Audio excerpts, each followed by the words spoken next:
Synopsis of the books of the Bible. Major Prophets, Isaiah. By JND Darby.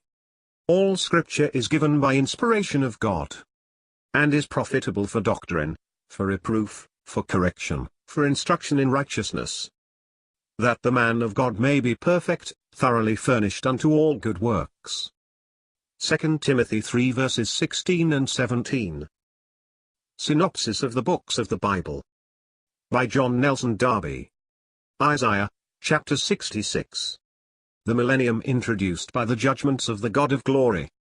Isaiah 66 speaks of the judgments that introduces it and consequently gives us more historical details. The temple is rebuilt in Jerusalem, verse 6, but Jehovah does not own it, man alone being concerned in its building, neither does he acknowledge the sacrifices offered in it. He looks to the meek and contrite spirit. There were some who mocked at the hopes of these, and said mockingly, Let Jehovah display his glory, but he will appear to their confusion, and for the blessing of those who waited for him. Zion shall suddenly be as the mother of a people, blessed in Jehovah and comforted. The remnant is thus distinguished in these two chapters in the most explicit manner. The use of the word servant in Isaiah. Let us retrace here the use of the word servant. First of all, it was Israel, then Christ himself, the only true servant amidst this people, afterwards the remnant who hearkened to his words as the servant, or spirit of prophecy. For the spirit of prophecy is the testimony of Jesus. The latter are called servants here.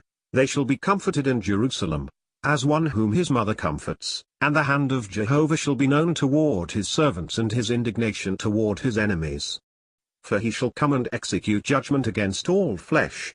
Salvation has been made known to all flesh. And now Jehovah shall plead in judgment with all flesh. The unbelieving and idolatrous Israelites shall be confounded with the nations, all of whom God will assemble, who shall come and see his glory. He will execute judgment on the multitude by fire and by his sword.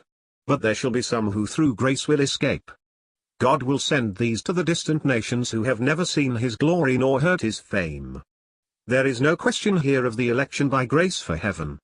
They will declare, not that grace, but the glory which they have seen, and the nations will bring back the dispersed of Israel, as an offering to Jehovah in his holy mountain.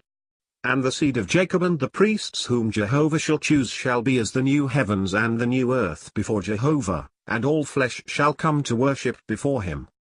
Those who have been the objects of Jehovah's judgments, who have transgressed against him, especially it seems to me the apostate Jews, shall be an abiding testimony of Jehovah's terrible judgment. For if the full blessing of his presence shall shine upon his people, it is the principle of judgment that brought it in and that maintains it. God's patience with sin, its eventual judgment. There remains a general remark to be made here. The sinful condition thus judged existed in the days of the prophet. The patience of God bore with it, but the principle that brought in judgment was there, witness chapter 6. Until the rejection of Christ, and in a certain sense until the reception of Antichrist coming in his own name, the evil is not fully consummated, nor the final judgment executed. But already in our hats, the occasion had been given for pronouncing it. Thus, the occasion being in this manner given, the whole condition of Israel, the grace that received the Gentiles, the nothingness of forms and ceremonies, in a word, all the great moral principles of truth are laid down in this part of the prophecy, and we see Stephen, Paul, the Lord himself, making use of passages that speak of these principles, applying them to the times in which they lived, the Lord, to the hardened state of the people, Stephen, to the unprofitableness of an already judged system, Paul, to the Jews' state of condemnation, and to the manifestation of grace to the Gentiles.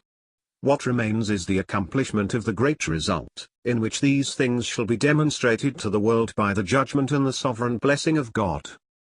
The Lord's first coming in humiliation as clearly revealed as his second in glory. As to the coming of Jesus in humiliation, we have seen it as clearly revealed as his coming in glory. In short, all the ways of God in the government of his people, with respect to their conduct under the law, to the promises made to the house of David, and at last to their treatment of Christ, Jehovah in humiliation amongst his people, the government, I repeat, and the ways of God towards Israel in all these respects, are developed in the clearest and most wonderful manner in the course of this prophecy. But the judgment pronounced now by the prophet, the patience of God suspended nearly 800 years. It was only accomplished when they rejected Christ,